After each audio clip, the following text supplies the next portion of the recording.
很久以前，有一个很会弹琴的人，他叫俞伯牙。A long time ago, there was a person who was very good at playing music. His name was Euboea. 有一天，他坐在山边弹琴，他的琴声很好听。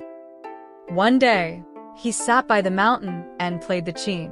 His music sounded very nice.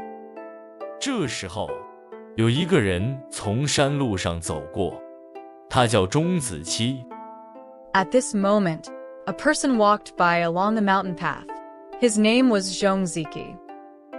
钟子期听了琴声，说：“你的琴声好像高高的山。” After hearing the music, Zhongziki said, "Your music sounds like a tall, tall mountain." 俞伯牙很吃惊，因为他刚刚心里想的正是高山。Euboea was very surprised, because what he had just been thinking in his heart was exactly a high mountain. 于是俞伯牙又弹了一段。钟子期听了说：“这次像很多水在流，好像一条大河。” So Euboea played another section. After hearing it, Zhongziki said, "This time it is like lots of water flowing, like a big river." 俞伯牙非常高兴，因为钟子期真的听懂了他的音乐。Euboea was extremely happy, because Zhongziki really understood his music.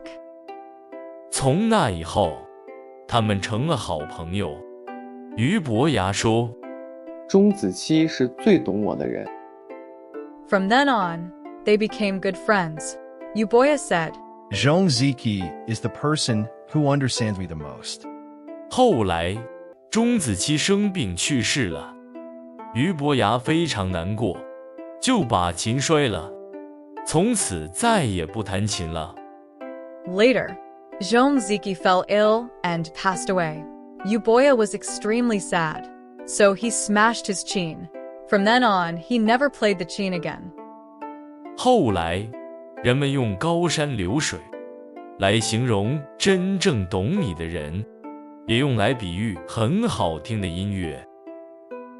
Later, people used high mountains and flowing water to describe someone who truly understands you.